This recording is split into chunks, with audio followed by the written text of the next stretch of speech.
দেখো সবাই, তো আমরা গত ক্লাসে পড়ছিলাম ডি ব্রগলি সমীকরণ। তো ডি ব্রগলি হাইপোথিসিস থেকে আমরা কি জানতে পারছি? আমরা জানতে পারছি যে প্রত্যেকটা চলমান কোনো কণার দুই ধরনের ধর্ম থাকে। কি কি? একটা হচ্ছে ওই কণার কণা ধর্ম। কণা ধর্ম বলতে আমরা বুঝি হচ্ছে ওই কণার ভরবেগ, আর অপর যে ধর্ম সেটা হচ্ছে তুমি একটু ওই পিছনে চলে যাও, তোমার সামনে বসো।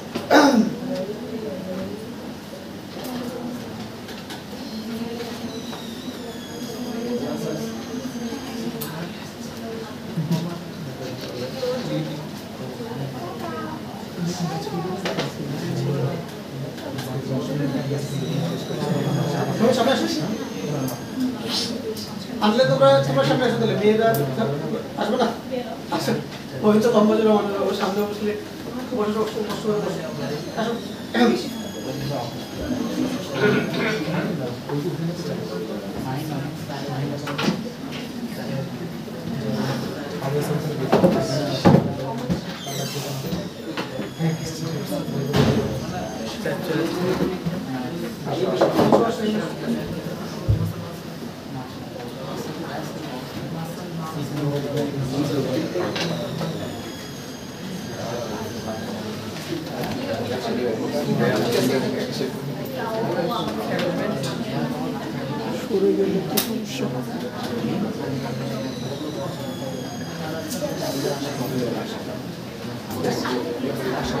আচ্ছা কথা বলো, দেখো তোমরা যেটা বলছিলাম যে ডি ব্রগলি হাইপোথিসিস অনুযায়ী চলমান যে কোনো কণার কয় ধরনের ধর্ম থাকে বলো ভাইয়া? দুই ধরনের ধর্ম থাকে। প্রথমটা হচ্ছে কি ওই কণার কণা ধর্ম, কণা ধর্ম বলতে আমরা বুঝে থাকি ওই কণার ভরবেগ, আর দ্বিতীয়টা হচ্ছে ওই কণার তরঙ্গ ধর্ম। ওকে, এখন তরঙ্গ ধর্ম বলতে কি বোঝানো হয়? ওই কণার তরঙ্গ দৈর্ঘ্য। ওকে, আচ্ছা এখন একটা ব্যাপার লক্ষ্য করো,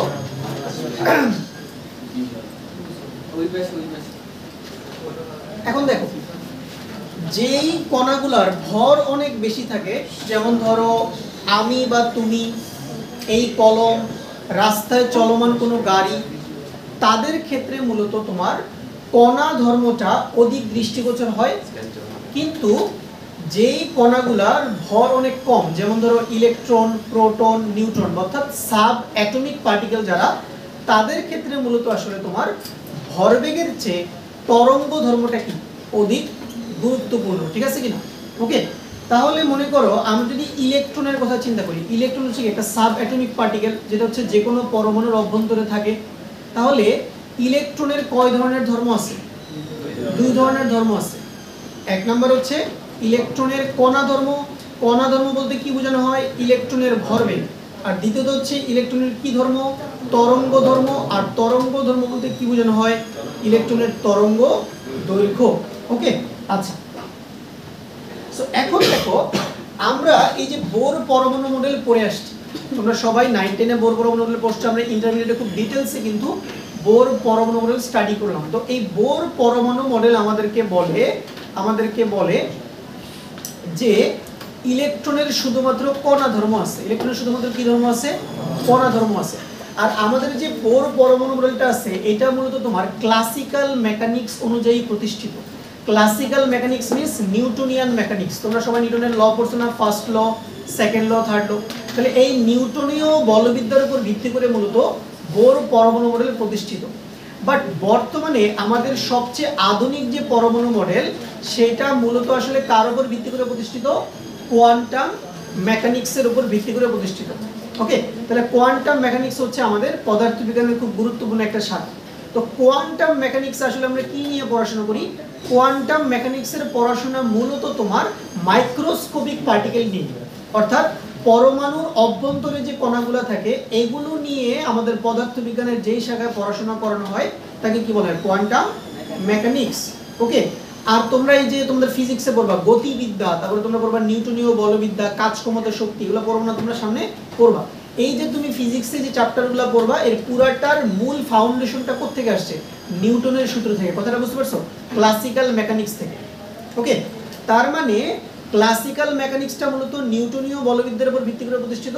আর কোয়ান্টাম মেকানিক্স যেটা, এটা হচ্ছে পদার্থবিজ্ঞানের সম্পূর্ণ ভিন্ন একটা শাখা, যেই শাখায় মূলত আমরা কি করি? আমরা মূলত ছোট ছোট কণা নিয়ে স্টাডি করি, ইলেকট্রন, প্রোটন, নিউট্রন, ফোটন। ওকে, সো এই ধরনের কণাগুলো নিয়ে কোয়ান্টাম মেকানিক্স স্টাডি করা হয়। এবং কোয়ান্টাম মেকানিক্সের মূল যে কনসেপ্ট সেটা হচ্ছে প্রত্যেকটা কণার মধ্যে কোন ধর্মটা আছে? তরঙ্গ ধর্ম। কোন ধর্মটা? তরঙ্গ ধর্ম। তাহলে কোয়ান্টাম মেকানিক্সে তোমার ইলেকট্রনের কণা ধর্মের চেয়ে কোন ধর্মটাকে বেশি গুরুত্ব দেওয়া হয়? তরঙ্গ ধর্মটাকে তোমার বেশি গুরুত্ব দেওয়া হয়। এই জন্য আমি কি লিখছি? কোয়ান্টাম মেকানিক্স অনুযায়ী। কোয়ান্টাম মেকানিক্স অনুযায়ী, ওকে, আমরা কিন্তু এখন ক্লাসিক্যাল মেকানিক্সে আর থাকবো না, আমরা এখন ধীরে ধীরে কোয়ান্টাম মেকানিক্সে ঢুকে যাব। কোয়ান্টাম মেকানিক্স অনুযায়ী নির্দিষ্ট কক্ষপথে ঘূর্ণায়মান ইলেকট্রনের গতিপথকে কি বিবেচনা করা হয়? তরঙ্গ বিবেচনা করা হয়ে থাকে। বুঝতে পারছো? নরমালি বোর অ্যাটমিক মডেল আমাদের কি বলে, ইলেকট্রন কিভাবে ঘুরতেছে, এইভাবে ঘুরতেছে ইলেকট্রন, বুঝতে পারছো? বাট কোয়ান্টাম মেকানিক্স বলে ইলেকট্রন কক্ষপথে কিভাবে ঘুরছে, এই যে এইভাবে তরঙ্গের মতো। এটাই ডিফারেন্স, বুঝতে পারছো বিষয়টা? তাহলে বোর মডেল বলে ইলেকট্রন এইভাবে ঘুরতেছে, আর কোয়ান্টাম মেকানিক্স আমাদের কি বলে ইলেকট্রন কিভাবে ঘুরতেছে, এই যে তরঙ্গের মতো, সাপের মতো আঁকা বাঁকা। এটাই ডিফারেন্স। তাহলে এখন দেখো আমি এখানে তিনটা ছবি আঁকছি। সো এইটা হচ্ছে দেখো n = 3। n = 3 মানে কি ভাইয়া? n = 3 মানে হচ্ছে যে তোমার এটা হচ্ছে তৃতীয় কক্ষপথ বা তৃতীয় বোর কক্ষপথ। n = 4 হচ্ছে তোমার চতুর্থ বোর কক্ষপথ, আর n = 5 হচ্ছে তোমার কি পঞ্চম বোর কক্ষপথ। ওকে, এখন দেখো তুমি ইলেকট্রনের গতিপথকে কি বিবেচনা করবা? ইলেকট্রনের যে রাস্তা এটা কি হবে? এটা কি এখন নরমাল বৃত্তাকার মতো হবে নাকি তরঙ্গের মতো হবে? কোনটা বলো? কোয়ান্টাম মেকানিক্স অনুযায়ী তরঙ্গের মতো হবে। অর্থাৎ কক্ষপথে যখন ইলেকট্রন ঘুরবে বা ইলেকট্রন যখন মুভ করবে, সে একটা তরঙ্গের মতো গতিপথে ইলেকট্রনটা মুভ করবে। মনে করো ইলেকট্রনটা এই বিন্দু থেকে তার যাত্রা আরম্ভ করবে, তাহলে সে কি করবে? এরকম একটা পথে সে এখানে আসবে। দেখো তো ভাই, যদি সে এরকম একটা পথে এইখানে আসে, এখানে কি ইলেকট্রন একটা পূর্ণ তরঙ্গ সম্পন্ন করবে না? বলো তো, করবে কিনা বলো? তোমরা সবাই তরঙ্গ পড়ছো, ওকে? আবার যখন তোমার ইলেকট্রনটা এরকম একটা পথে এইখানে আসবে, সে কি আরেকটা পূর্ণ তরঙ্গ সম্পন্ন করবে না? সম্পন্ন করবে। দেখো আবার ইলেকট্রনটা এরকম একটা পথে আবার এখানে রিটার্ন করলো, মানে তার আগের জায়গায় সে রিটার্ন করলো, তাহলে সে আরেকটা পূর্ণ তরঙ্গ সম্পন্ন করবে। তাহলে দেখো ইলেকট্রনটা যেই বিন্দু থেকে তার যাত্রা আরম্ভ করছিল, আবার ওই বিন্দুতে ফেরত আসতে তাকে কয়টা পূর্ণ তরঙ্গ সম্পন্ন করা লাগছে? তিনটা পূর্ণ তরঙ্গ সম্পন্ন করা লাগছে। এবং দেখো ইলেকট্রনটা কত নম্বর কক্ষপথে অবস্থান করছে? তৃতীয় কক্ষপথে অবস্থান করছে। তাহলে মনে রাখবা, ইলেকট্রন যততম বোর কক্ষপথে অবস্থান করবে, সে ঠিক ততটাই পূর্ণ তরঙ্গ কি করবে? সম্পন্ন করবে। তাহলে কিন্তু এটা নোট আকারে খাতায় লিখে রাখো। ইলেকট্রন যততম বোর কক্ষপথে অবস্থান করবে, ইলেকট্রন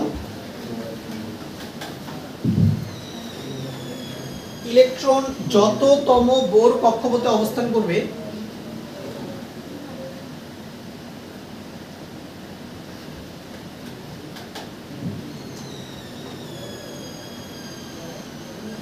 ইলেকট্রন যততম বোর কক্ষপথে অবস্থান করবে, ইলেকট্রন যততম বোর কক্ষপথে অবস্থান করবে, ইলেকট্রন ঠিক ততটি পূর্ণ তরঙ্গ সম্পন্ন করবে। ইলেকট্রন ঠিক ততটি পূর্ণ তরঙ্গ সম্পন্ন করবে।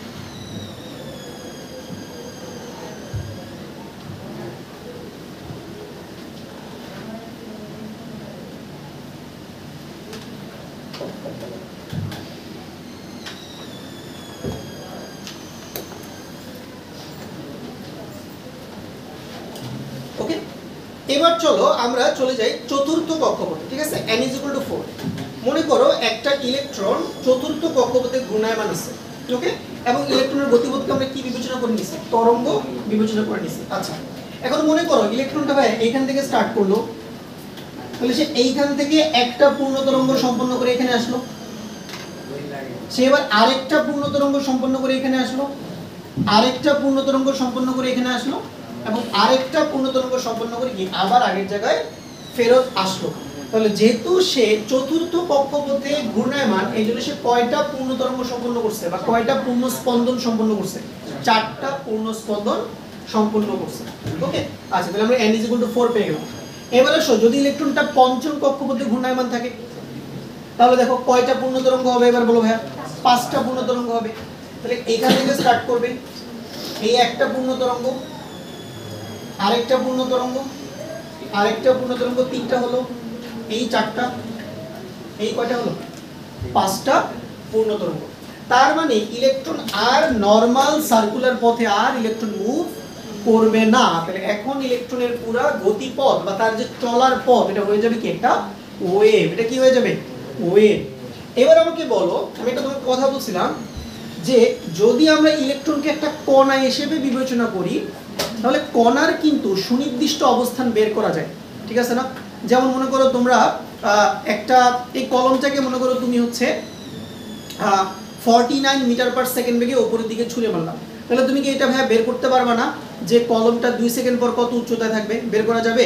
বা এটা বের করা যাবে না যে কলমটা কতক্ষণ পর মাটিতে আসবে, বা সর্বোচ্চ উচ্চতায় উঠতে কলমটার কতক্ষণ সময় লাগবে? এই ইনফরমেশনগুলো বের করা যাবে কিনা বলো? অবশ্যই যাবে।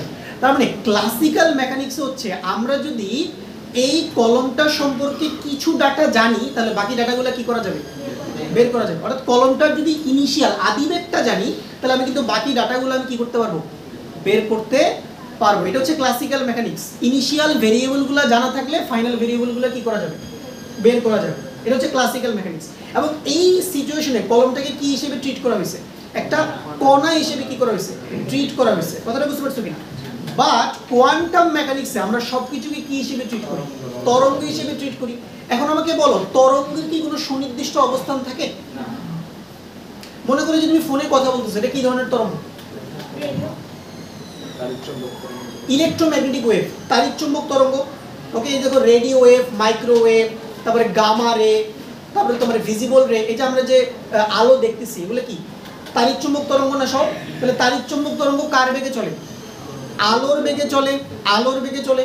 আর বলো তো আলো কোন কণা দিয়ে গঠিত? আলোর কণার নাম কি? ফোটন। ফোটনের স্থির ভর কত বলতে পারবা? ফোটনের স্থির ভর কত? 0। একটা বিষয় মনে রাখবা যে এমন কোন কণা যার স্থির ভর 0 সেই একমাত্র আলোর বেগে চলতে পারবে। বুঝতে পারছো? এমন কোন কণা যার স্থির ভর 0 সেই একমাত্র কার বেগে চলতে পারবে? আলোর বেগে। বাট আমি তুমি আমাদের কি স্থির ভর 0? না। এই যে আমরা এখানে বসে আছি, দাঁড়ায় আছি, আমরা তো চলমান না, আমরা তো স্থির। আমাদের প্রত্যেকের ভর আছে। আমরা কেউই আলোর বেগে চলতে পারবো না। কথাটা বুঝতে পারছো কিনা? চলতে পারবে। আমি আগের ক্লাসে বলছিলাম তোমাকে যে anything that has mass can not travel at the speed of light. ঠিক আছে কিনা? আলোর বেগে চলতে পারবে।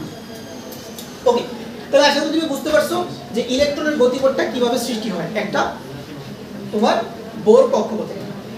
এখন একটা বিষয় লক্ষ্য করো, ইলেকট্রনটা এইখানে কয়টা পূর্ণ তরঙ্গ সম্পন্ন করছে? 3টা পূর্ণ তরঙ্গ সম্পন্ন করছে। তাহলে 3টা পূর্ণ তরঙ্গ সম্পন্ন করার মাধ্যমে ইলেকট্রনটা কি এই পুরা বৃত্তাকার পথের পরিধিটা অতিক্রম করছে না? বুঝতে পারছো কিনা বিষয়টা? তাহলে দেখো, আমি কি এটা বলতে পারি না এই ক্ষেত্রে? আমি এটা বলতে পারি না যে ভাইয়া একটা পূর্ণ তরঙ্গে ইলেকট্রনটা কতটুকু অগ্রসর হবে? ল্যামডা পরিমাণ অগ্রসর হবে। তাহলে 3টা পূর্ণ তরঙ্গ সৃষ্টি করলে তার অতিক্রান্ত দূরত্ব কত হবে? 3 ল্যামডা। তাহলে এই 3 ল্যামডা অতিক্রান্ত দূরত্বটা কার সমান হবে? এই সার্কুলার পথের পরিধির সমান হবে না? সার্কামফারেন্সের সমান হবে না? সমান হবে। তাহলে আমি কি বলতে পারি? 3 ল্যামডা 2 পাই, আমি এটাকে r3 লিখলাম। r3 মানে কি? ইলেকট্রনটা এখন কত নম্বর কক্ষপথে আছে? তৃতীয় কক্ষপথে আছে। তাহলে নিউক্লিয়াস থেকে তৃতীয় কক্ষপথের দূরত্ব কত? r3। তাহলে এটাই হবে তোমার এই তৃতীয় কক্ষপথের ব্যাসার্ধ। ঠিক আছে? তাহলে এই ছবিটার ক্ষেত্রে সম্পর্ক হবে এটা। ওকে, এটা বুঝা গেল? এবার এখানে আসো, দেখো এইখানে ইলেকট্রনটা কয়টা পূর্ণ তরঙ্গ সম্পন্ন করছে? 4টা। তাহলে একটা পূর্ণ তরঙ্গে ইলেকট্রন কতটুকু দূরত্ব অগ্রসর হচ্ছে? ল্যামডা পরিমাণ দূরত্ব অগ্রসর হচ্ছে। তাহলে 4টা পূর্ণ তরঙ্গে কতটুকু যাচ্ছে? 4 ল্যামডা। তাহলে এইটা কার সমান হবে? 2 পাই আর কি 4। তাহলে বলো এই ক্ষেত্রে সম্পর্কটা কি হবে? 5 ল্যামডা সমান 2 পাই আর 2 পাই আর 5। ওকে, এখন আমি যদি একটা জেনারেলাইজ এক্সপ্রেশন বের করতে, জেনারেলাইজ এক্সপ্রেশন মিন্স কি? যে আমি তো এক্স্যাক্টলি জানি না আসলে ইলেকট্রনটা কত নম্বর কক্ষপথে আছে। আমি ধরে নিচ্ছি ইলেকট্রনটা n-তম কক্ষপথে আছে। তাহলে আমরা ধরে নেই, ধরি ইলেকট্রন n-তম বোর কক্ষপথে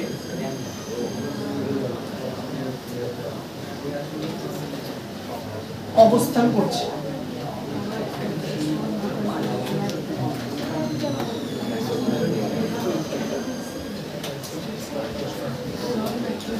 তাহলে আমাকে বলো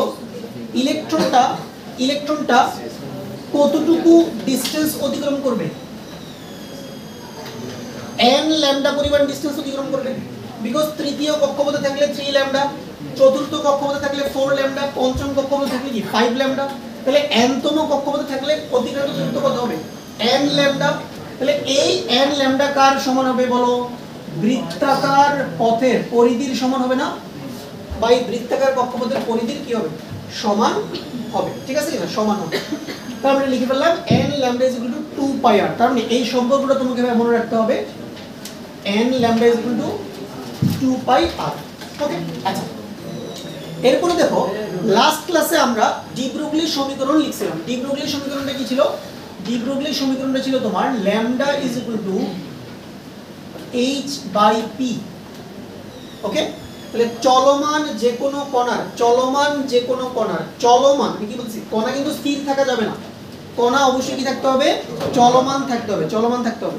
তাহলে চলমান যে কোনো কণার তরঙ্গ দৈর্ঘ্য কিভাবে বের করে lambda is equal to h by p, h by p, এটাই হচ্ছে আমাদের ডি ব্রগলি সমীকরণ। ওকে আচ্ছা, এখন লক্ষ্য করো p কে কি লেখা যায়? p হচ্ছে কি বলতো ভরবেগ। তাহলে ভরবেগকে কি লেখা যায় ভর ইনটু বেগ, তাহলে m ইনটু v। এবার এখানে সবচেয়ে গুরুত্বপূর্ণ আইডিয়া হচ্ছে ভাই এইখানে যে তুমি m লিখছো এই mটা কি ভর চলমান ভর, এই mটা কি ভর চলমান ভর, স্থির ভর নয় কিন্তু এটা। ওকে আচ্ছা, তাহলে এখন লক্ষ্য করো এই ল্যামডা দিয়ে এখানে কি বোঝায়, এই ল্যামডা দিয়ে বোঝায় কণার কি ধর্ম তরঙ্গ ধর্ম, কি ধর্ম তরঙ্গ ধর্ম। আর এই যে তুমি p লিখছো p দিয়ে কি বোঝায় কণার কণা ধর্ম, p দিয়ে কি বোঝায় কণা ধর্ম। তাহলে ল্যামডা দিয়ে বোঝায় ভাই তরঙ্গ ধর্ম, p দিয়ে কি বোঝায় কণা ধর্ম। এবং তুমি দেখো তরঙ্গ ধর্ম এবং কণা ধর্ম পরস্পরের কি ব্যস্তানুপাতিকভাবে সম্পর্কিত, অর্থাৎ একটা ধর্ম বাড়লে আরেকটা ধর্ম কমে যাবে। বুঝতে পারছো কিনা বিষয়টা? আর উপরে ভাই h কি, h হচ্ছে আমাদের পরিচিত আমাদের সবচেয়ে গুরুত্বপূর্ণ একটা কনস্ট্যান্ট ফিজিক্স কেমিস্ট্রিতে, সেটা কি প্ল্যাঙ্কের ধ্রুবক h। ওকে, এখন ভাই দেখো আমি কি চাইলে এই ল্যামডার জায়গায় h আপন m বসাতে পারি কিনা দেখো তো। এই যে ল্যামডাটা আমি লিখছি ভাইয়া, এই ল্যামডার জায়গায় কি আমি h বাই m লিখতে পারি না? লিখতে পারি। দেখো তাহলে আমি যদি এখানে ল্যামডার জায়গায় h বাই m লিখি, মনোযোগ দাও সবাই এখানে এই জায়গাটায়, তাহলে আমরা কি বোঝাচ্ছি n into h by m is equal to কি 2 পাই r। ওকে, এখন কি করব দেখো, এখন আমরা এই 2 পাই এবং m এর জায়গায় ইন্টারচেঞ্জ করব।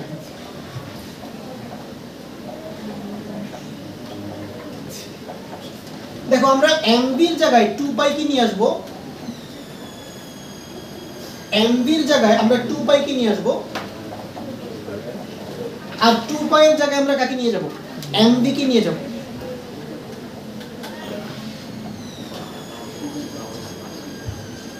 দেখো তো এরকম একটা এক্সপ্রেশন আসবে না? এই এক্সপ্রেশন তোমরা সবাই দেখছো, ঠিক আছে কিনা? এই এক্সপ্রেশন তোমরা সবাই দেখছো। এটা বোরের পরমাণু মডেলের কত নম্বর স্বীকার্য? 2 নাম্বার স্বীকার্য, বা কৌণিক ভরবেগ সংক্রান্ত আমাদের যে স্বীকার্যটা ছিল, ঠিক আছে, সেই স্বীকার্যটা কিন্তু আমরা প্রতিপাদন করে ফেললাম। তার মানে বিজ্ঞানী বোর যখন তার পরমাণু মডেলটা প্রস্তাব করছিল, উনি বলছিল যে ইলেকট্রনের যে কৌণিক ভরবেগ আছে mvr, এটা h বাই 2 পাই এর কি পূর্ণ সংখ্যক গুণিত। বাট এইটার পক্ষে উনি কোনো প্রমাণ আমাদেরকে দেখাইতে পারেন না, ঠিক আছে, কোনো এক্সপেরিমেন্টাল ডেটা উনি আমাদেরকে দেখাইতে পারেন না। পরবর্তীতে ডি ব্রগলি, বিজ্ঞানী ডি ব্রগলি এসে ইলেকট্রনের কি তরঙ্গ ধর্মের অবতারণা করলেন, এবং উনি ইলেকট্রনের তরঙ্গ ধর্মের সাহায্যে এই বোরের কৌণিক ভরবেগ সংক্রান্ত স্বীকার্যটা উনি প্রমাণ করে দেখালেন, এবং এটা দ্বারা উনি এটা প্রুফ করলেন যে বোর আসলে ঠিকই ছিল, ঠিক আছে কিনা।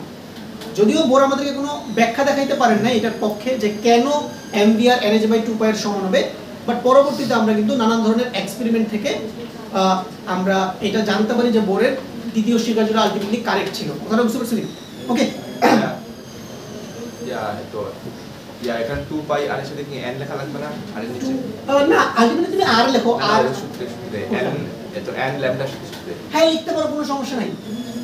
তুমি যদি r n লেখো প্রবলেম নেই। r n মানে কি যে n তম কক্ষপথের কি ব্যাসার্ধ। বুঝতে পারছো কি বিষয়টা? তো এখানে n লিখলেও প্রবলেম নাই, না লিখলেও সমস্যা নেই। কথাটা বুঝতে পারছো?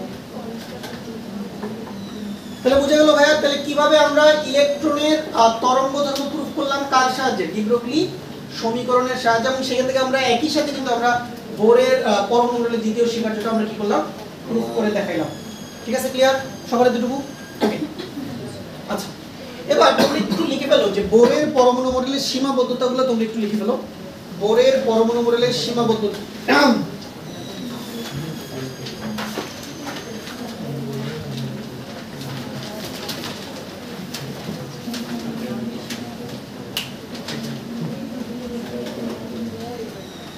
বোরের পরমাণু মডেলের সীমাবদ্ধতা।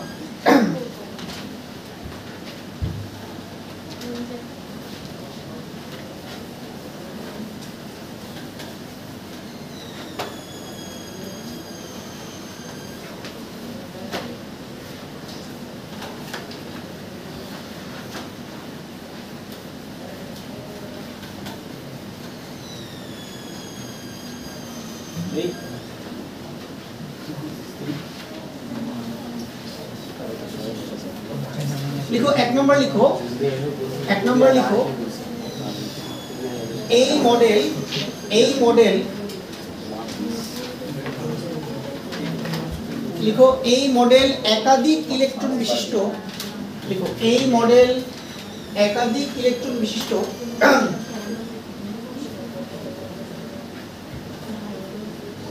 একাধিক ইলেকট্রন বিশিষ্ট মৌল বা আয়নের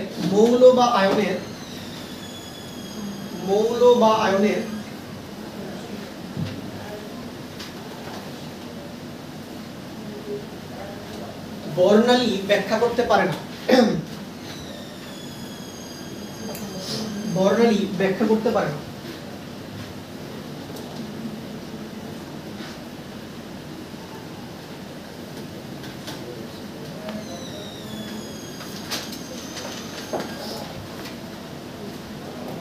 দুই নম্বর লিখো এই মডেল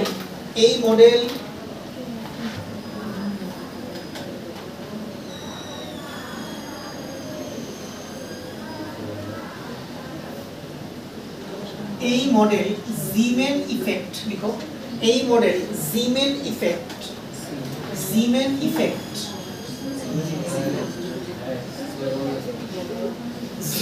ইফেক্ট এবং স্টার্ক ইফেক্ট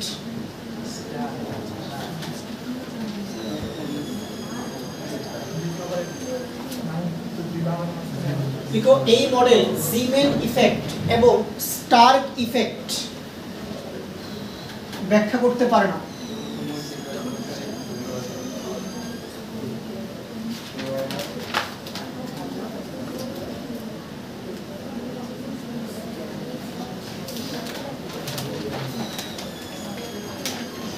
চলো এখন আমরা একটু একটা জিনিস শিখে ফেলি যে জিমেন ইফেক্ট কি জিনিস, স্টার্ক ইফেক্ট কি জিনিস। এটা খুব ইম্পর্টেন্ট তোমাদের অ্যাডমিশনের জন্য, ঠিক আছে?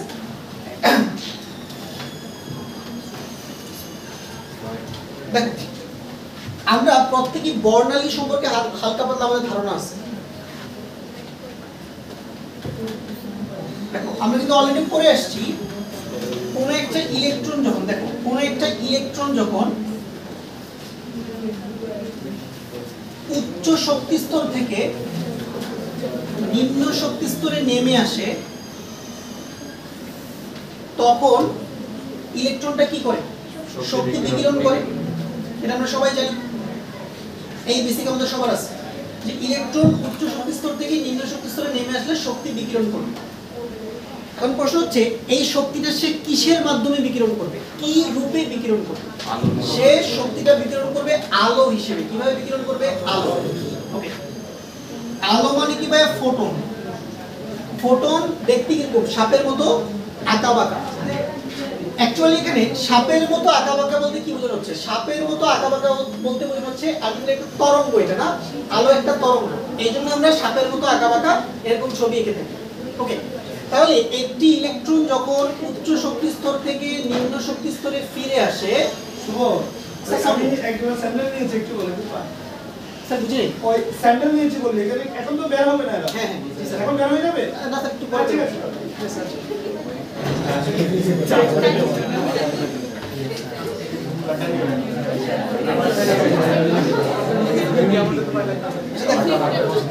কি বললাম যে একটা ইলেকট্রন যখন উচ্চ শক্তি স্তর থেকে নিম্ন শক্তি স্তরে ফিরে আসে তখন ইলেকট্রনটা কি করে? শক্তি বিকিরণ করে। কি হিসেবে বিকিরণ করে বলো? কি হিসেবে বিকিরণ করে? আলো হিসেবে শক্তিটা সে বিকিরণ করে। আচ্ছা, তো এখন এই বিকিরণ বর্ণালীকে যদি আমরা একটা পর্দার উপরে স্থাপন করি, দেখো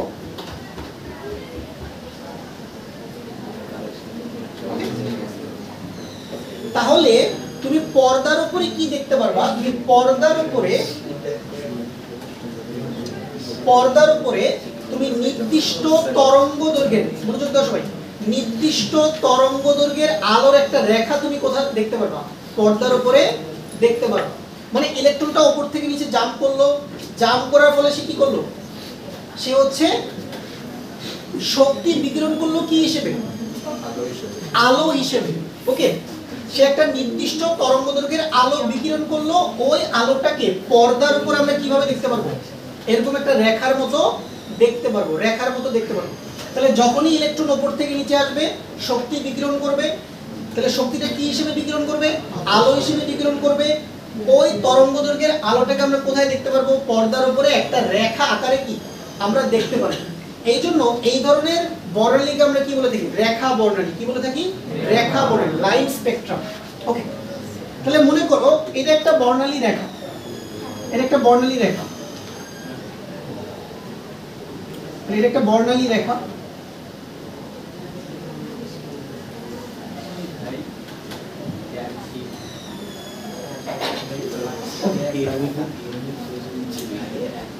তাহলে মনে করো ইলেকট্রনের উপর থেকে নিচে আসার ফলে আমি একটা কি পেলাম? বর্ণালী রেখা পেলাম। এখন দেখো, এখন এই বর্ণালী রেখাটাকে তুমি যদি কোথায় স্থাপন করো? একটা চৌম্বক ক্ষেত্রে স্থাপন করো, ম্যাগনেটিক ফিল্ডে স্থাপন করো, তাহলে মনে করো এই রেখার আশেপাশে চৌম্বক ক্ষেত্র আছে, চৌম্বক ক্ষেত্র আছে।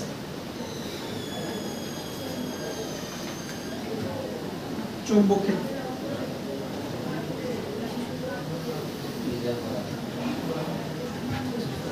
তাহলে আমি এই বর্ণালী রেখাটাকে কোথায় স্থাপন করলাম? একটা চৌম্বক ক্ষেত্রে স্থাপন করলাম। তো যখনই আমি বর্ণালী রেখাটাকে একটা চৌম্বক ক্ষেত্রে স্থাপন করব, তখন একটা ঘটনা ঘটবে। কি ঘটনা ঘটবে? এই রেখাটা, এই সিঙ্গেল লাইনটা তখন মাল্টিপল লাইনে বিভক্ত হয়ে যাবে। এখন লাইন কয়টা? একটাই লাইন। যখন তুমি চৌম্বক ক্ষেত্রের মধ্যে রাখবা, তখন তুমি দেখবা যে একটা সিঙ্গেল লাইন কয়টা লাইনে স্প্লিট হয়ে গেছে? এরকম একাধিক লাইনে কি হয়ে গেছে? স্প্লিট হয়ে গেছে। তাহলে একটা বর্ণালী রেখাকে চৌম্বক ক্ষেত্রে রাখলে ওই বর্ণালী রেখা কি হয়? একাধিক লাইনে বিভক্ত হয়ে যায়। এই যে ঘটনাটা, এটাকে আমরা বলে থাকি জিমেন এফেক্ট। এটাকে কি বলা হয়?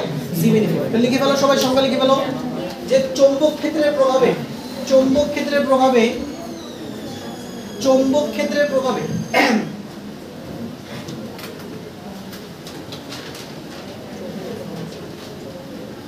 চৌম্বক ক্ষেত্রের প্রভাবে, চৌম্বক ক্ষেত্রের প্রভাবে বর্ণালী রেখা, বর্ণালী রেখা, বর্ণালী রেখা, বর্ণালী রেখা একাধিক সূক্ষ্ম রেখায় বিভক্ত হওয়ার ঘটনাকে বলা হয় জিমেন প্রভাব। চৌম্বক ক্ষেত্রের প্রভাবে বর্ণালী রেখা একাধিক সূক্ষ্ম রেখায় বিভক্ত হওয়ার ঘটনাকে বলা হয় জিমেন প্রভাব।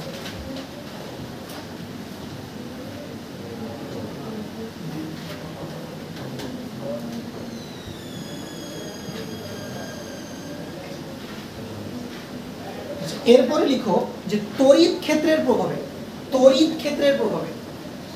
তোমরা তড়িৎ ক্ষেত্র পড়ছো 9-10 এ? স্থির তড়িৎ পড়ছো তোমরা? স্থির তড়িৎ,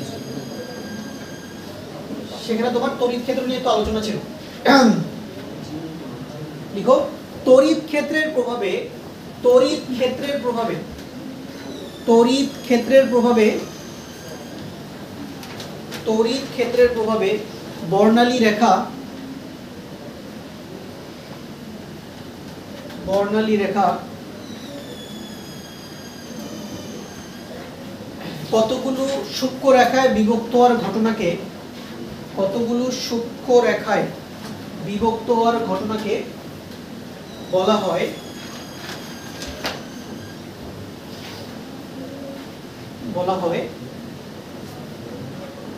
স্টার্ক প্রভাব, বলা হয় স্টার্ক প্রভাব।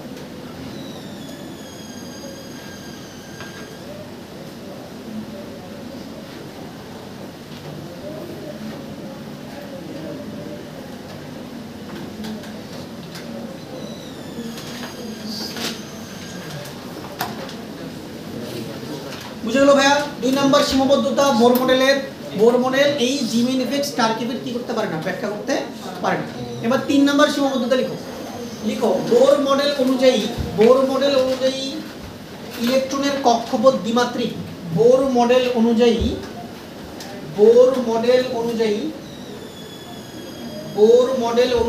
ইলেকট্রনের কক্ষপথ দ্বিমাত্রিক। বোর মডেল অনুযায়ী ইলেকট্রনের কক্ষপথ দ্বিমাত্রিক। বোর মডেল অনুযায়ী ইলেকট্রনের কক্ষপথ দ্বিমাত্রিক, কিন্তু আধুনিক পরমাণু মডেল অনুযায়ী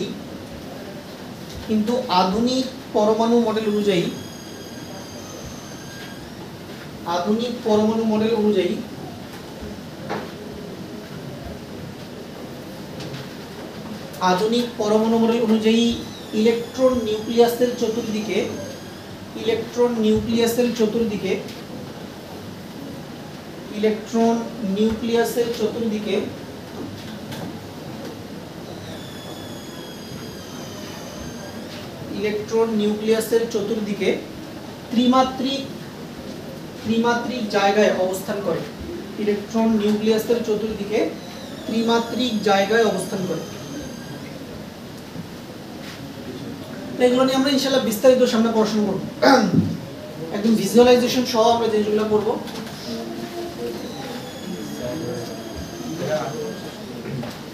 এই চুম্বক প্রণালী প্রভাবে একাধিক সূত্রাঘাত বিভক্ত হয়, আর তড়িৎ ক্ষেত্রের প্রভাবে একাধিক অতগুলো সূত্রাঘাত বিভক্ত হয়। পার্থক্য হচ্ছে যে ম্যাগনেটিক ফিল্ডের প্রেজেন্সে যদি ডিফারেন্ট লাইনে স্প্লিট হয় তাহলে জিমেইন ইফেক্ট বলে, আর ইলেকট্রিক ফিল্ডের প্রেজেন্সে যদি একাধিক লাইনে স্প্লিট হয় তাহলে তাকে বলা হয় স্টার্ক ইফেক্ট। মানে জিমেইন হচ্ছে একজন বিজ্ঞানীর নাম, স্টার্কও একজন বিজ্ঞানীর নাম, মানে তারা আলাদাভাবে এক্সপেরিমেন্ট চালাইছে। কথাটা বুঝতে পারছো? এমন ভাবে তুমি প্রশ্ন করতে পারবে এগুলো কিভাবে হয়, এখন এগুলো হচ্ছে খুব ডিপ পড়াশোনা। কথাটা বুঝতে পারছো কিনা? তোমাকে ইলেকট্রন নিয়ে আরো পড়াশোনা করতে হবে, ইলেকট্রনের ম্যাগনেটিক মোমেন্ট নিয়ে তোমাকে পড়াশোনা করতে হবে। বুঝতে পারছো? এখন কথা হচ্ছে এই নলেজগুলো তোমার এই মুহূর্তে নাই, তুমি ম্যাগনেট সম্পর্কে তোমার নলেজ শূন্য। বুঝতে পারছো কিনা? তো এই জন্য আমি এখন ডিপ আলোচনায় যাচ্ছি না। বুঝতে পারছো কিনা? জাস্ট বেসিক এতটুকু তুমি মাথায় রাখো। জিমেইন ইফেক্ট এবং স্টার ইফেক্ট দুটোতেই কি সেম ভাবে যতটুকু মানে সেম সংখ্যা আলোচনা? হ্যাঁ, সেম পরিমাণ, সেম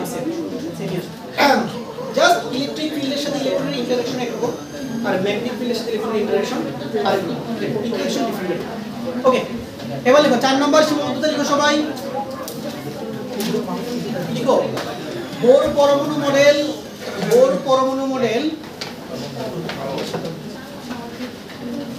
পরমাণু মডেল হাইজেনবার্গের অনিশ্চয়তা নীতির সাথে সঙ্গতিপূর্ণ নয়।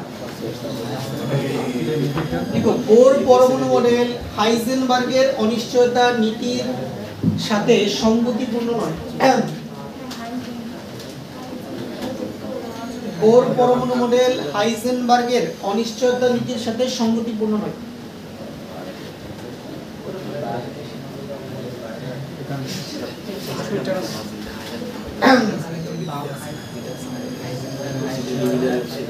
তাহলে বোর পরমাণু মডেল হাইজেনবার্গের অনিশ্চয়তা নীতির সাথে সঙ্গতিপূর্ণ নয়। এখন চলো আমরা আমাদের পরবর্তী টপিকে চলে যাব। সেটা কি? হাইজেনবার্গের অনিশ্চয়তা নীতি। আমাদের কোয়ান্টাম মেকানিক্সের একদম ফান্ডামেন্টাল, কোয়ান্টাম মেকানিক্স যেখান থেকে স্টার্ট হয়েছে, কোয়ান্টাম মেকানিক্সের যে জনক, কথাটা বুঝতে পারছো কিনা? সে হচ্ছে হাইজেনবার্গ। বুঝতে পারছো কিনা? চলো আমরা হাইজেনবার্গের অনিশ্চয়তা নীতি শুরু করি।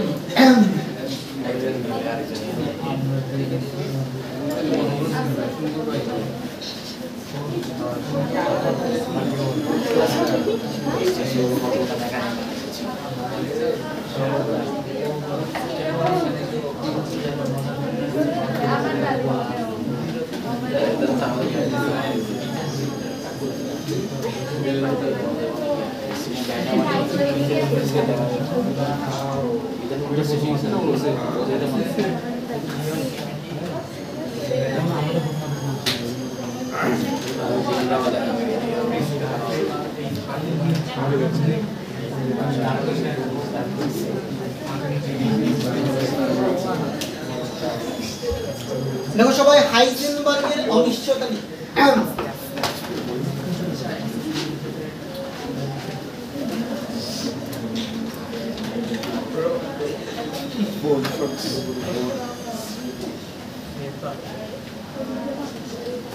নীতিটা হচ্ছে কোনো গতিশীল কণার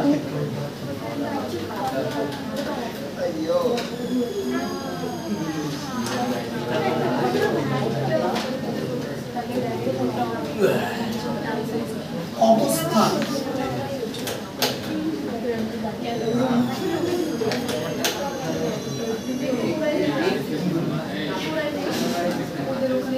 ও ভরবেগ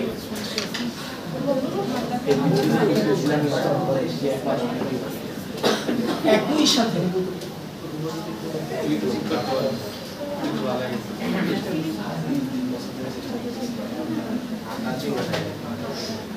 নির্ভুলভাবে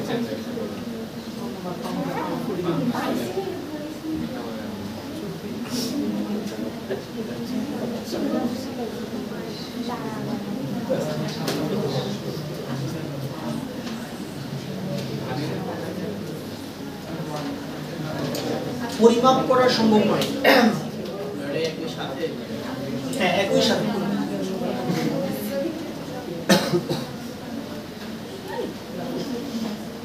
আর এখানে আমাদের ম্যাথমেটিক্যাল ইকুয়েশনটা হচ্ছে delta x dot delta P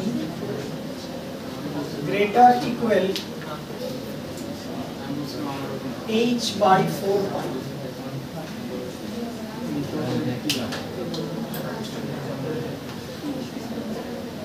এখানে ডেল্টা এক্স কে আমরা বলে থাকি অবস্থানের অনিশ্চয়তা,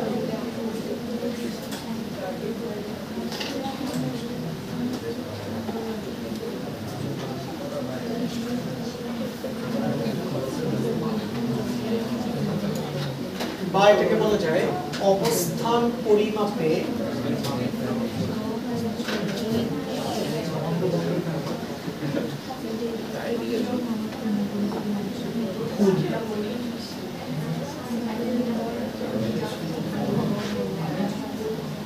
আর ডেল্টা পি কে বলা হয় ভরবেগের অনিশ্চয়তা।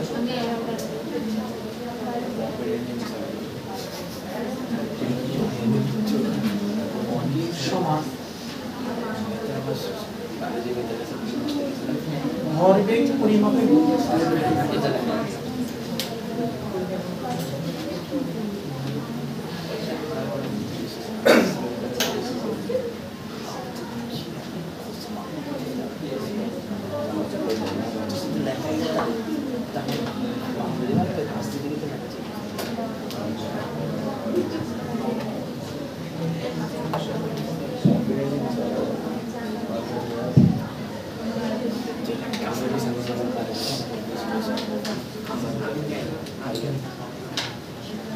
আচ্ছা দেখো তো লক্ষ্য করে দেখো যে ক্লাসিক্যাল মেকানিক্স আমাদের কি বলে, আমি তোমাকে আগে বলছিলাম ক্লাসিক্যাল মেকানিক্স আমাদের বলে যে মনে করো তুমি কোনো একটা কণার যদি ইনিশিয়াল ইনফরমেশনগুলো জানো কোনো কণা সম্পর্কে, তাহলে 5 মিনিট পর কণাটা কোথায় থাকবে, তার বেগ কত হবে, তার ত্বরণ কত হবে, এই বিষয়গুলো তুমি খুব ইজিলি বের করে ফেলতে পারবা যে কোনো ম্যাথমেটিক্যাল ইকুয়েশন ইউজ করে। ঠিক আছে, এটা হচ্ছে ক্লাসিক্যাল মেকানিক্স। যেমনটা বললাম যে একটা কলমকে আমি উপরে ছুঁড়ে মারলাম, এটা কতক্ষণ পর সর্বোচ্চ উচ্চতায় উঠবে, বিচরণকাল কত, কতক্ষণ পর ভূমিতে আসবে, এই বিষয়গুলো বের করে ফেলতে পারবো না আমি। ওকে, বাট কোয়ান্টাম মেকানিক্স আমাদেরকে কিন্তু বলে যে কোনো কণার অবস্থানের ভরবেগ কখনোই একসাথে নির্ভুলভাবে পরিমাপ করা কি নয়, সম্ভব নয়। মানে তুমি যদি অবস্থান ঠিকঠাক মতো পরিমাপ করতে পারো, দেখবা যে তোমার ভরবেগের পরিমাপটা কি আসবে, ভুল চলে আসবে। আবার তুমি যদি ভরবেগটা ঠিকঠাক মতো পরিমাপ করতে পারো, তাহলে দেখা যাবে যে বস্তুর অবস্থান কি চলে আসছে, ভুল চলে আসছে। মানে দুইটা কখনো একসাথে 100% একুরেসি সহকারে কি মেজার করা পসিবল নয়। কথাটা বুঝতে পারছো কিনা? সো এখন দেখো তাহলে আমরা হাইজেনবার্গের এই অনিশ্চয়তা নীতির যে ম্যাথমেটিক্যাল ইকুয়েশন সেটা হচ্ছে তোমার delta x dot delta p greater equal কি এইচ বাই 4 পাই। এই সমীকরণের যে প্রতিপাদন এটা মিনিমাম 4 থেকে 5 পৃষ্ঠা হবে। বুঝতে পারছো? এখানে তোমার অনেক কমপ্লেক্স ম্যাথমেটিক্স ইনভলভ আছে এই সমীকরণ প্রতিপাদনের পিছনে। সেগুলো তোমার এখন জানার দরকার নেই, তুমি খালি এই মেইন ইকুয়েশনটা দেখো। এখন লক্ষ্য করো এখানে ডেল্টা এক্স এর পরিচয় কি? ডেল্টা এক্স এর পরিচয় হচ্ছে অবস্থানের অনিশ্চয়তা। অবস্থানের অনিশ্চয়তা জিনিসটা কি? অবস্থান পরিমাপে ভুল। এই কথাটা দিয়ে কি বোঝাচ্ছে? তোমার আমি এক্সাম্পল দিই। মনে করো যে তোমার নাম কি, যে মধ্যে জার্সি ও আরিফ। আচ্ছা, মনে করো আরিফ আমার থেকে এখন কত সেন্টিমিটার দূরে আছে? মনে করো কত সেন্টিমিটার হবে? না না এত না, 200 মিটার সেন্টিমিটার 2 মিটার এখান থেকে এখানে 2 মিটার ধরেন হইতে পারে 2 মিটার 2 মিটার হবে হবে? কাছাকাছি হবে আচ্ছা ধরে আচ্ছা ঠিক আছে, এত আর কথা না। 3 ফুট না। আচ্ছা মনে করো আরিফ আমার এখান থেকে 200 সেন্টিমিটার দূরে আছে, তাহলে বলো আমার এখান থেকে আরিফের প্রকৃত দূরত্ব কত? 200 সেন্টিমিটার। ওকে ঠিক আছে। এখন ধরো আমি যদি বলি না না না আমার থেকে আরিফ 220 সেন্টিমিটার দূরে আছে, আমি এটা বলতেই পারি, কথাটা বলতে বলতে পারি না এটা। তাহলে বলো তো আমি দূরত্ব পরিমাপে কত সেন্টিমিটার ভুল করছি? 20 সেন্টিমিটার ভুল করছি না? তাহলে এই যে 20 সেন্টিমিটার ভুল করলাম, এইটা হচ্ছে কি অবস্থানের কি অনিশ্চয়তা। আবার মনে করো আমি তো এরকম বলতে পারতাম আচ্ছা আরিফ আমার থেকে 180 সেন্টিমিটার দূরে আছে, তাহলে এবার আমি 20 সেন্টিমিটার কি বলছি? কম বলছি। তার মানে এইবারও অবস্থানের অনিশ্চয়তা কত? 20 সেন্টিমিটার। কথাটা বুঝতে পারছো কিনা? অর্থাৎ তুমি চাইলে মেজারমেন্ট বেশিও করতে পারো, কারণ তুমি যদি মেজারমেন্ট বেশি করো ওইটাও ভুল, মেজারমেন্ট কম করলে সেটাও কি ভুল। বুঝতে পারছো? তার মানে আমার থেকে আরিফের প্রকৃত দূরত্ব ছিল কত সেন্টিমিটার? 200 সেন্টিমিটার, বাট আমি ইচ্ছা করে বললাম যে ও আমার থেকে 220 সেন্টিমিটার দূরে আছে, অথবা আমি ইচ্ছা করে বললাম যে ও আমার থেকে 180 সেন্টিমিটার দূরে আছে। তাহলে কত সেন্টিমিটার ভুল মেজার করছি? তাহলে আমার মেজারমেন্টে ভুল কত সেন্টিমিটার? 20 সেন্টিমিটার। তার মানে যে অবস্থানের অনিশ্চয়তাটা কত হবে? 20 সেন্টিমিটার। ওকে, এই জন্য তুমি দেখবা যে অবস্থানের অনিশ্চয়তাকে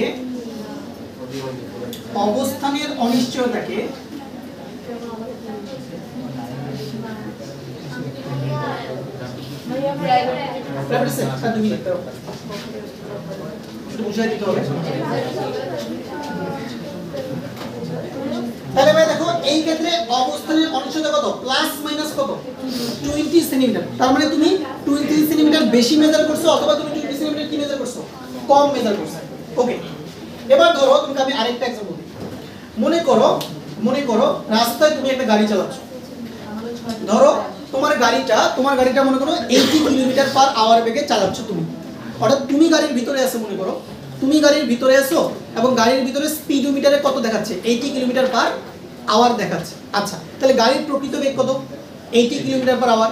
এখন মনে করো রাস্তায় একজন ব্যক্তি দাঁড়ায় আছে, সে হচ্ছে তোমার গাড়ির ভেলোসিটি মেজার করতেছে। সে বলতেছে না না এই গাড়ি তো 80 কিলোমিটার পার আওয়ার বেগে চলতেছে না, এই গাড়িটা চলতেছে 90 কিলোমিটার পার আওয়ার বেগে। কিন্তু গাড়ি এক্স্যাক্টলি কত বেগে চলতেছে?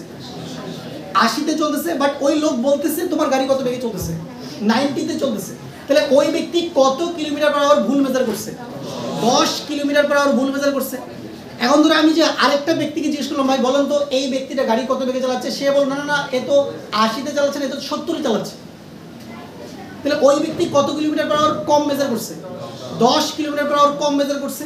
তার মানে এক্ষেত্রে গাড়ির বেগ নির্ণয়ে ভুলের পরিমাণ কত? 10 কিলোমিটার পার আওয়ার। তার মানে এই যে ভুল তুমি যেটা মেজার করবে এটাকে তুমি বলবা বেগের অনিশ্চয়তা। তাহলে এক্ষেত্রে বেগের অনিশ্চয়তা কত আসবে? বেগের অনিশ্চয়তা আসবে প্লাস মাইনাস কত? 10 কিলোমিটার পার আওয়ার। তাহলে সিম্পল কনসেপ্ট ভাইয়া। তাহলে অবস্থানের অনিশ্চয়তা কি? অবস্থান পরিমাপ করতে গিয়ে তোমার ভুল যতটুকু হবে, এরর যতটুকু, সেটা হচ্ছে কি আনসার্টেনিটি বা অনিশ্চয়তা। আর বেগ পরিমাপ করতে গিয়ে যতটুকু তুমি ভুল করবে সেটা হচ্ছে তোমার কি বেগের অনিশ্চয়তা। ওকে, তাহলে আজকে তুমি থাক, আগামী ক্লাসে আমরা এখান থেকে কন্টিনিউ করব।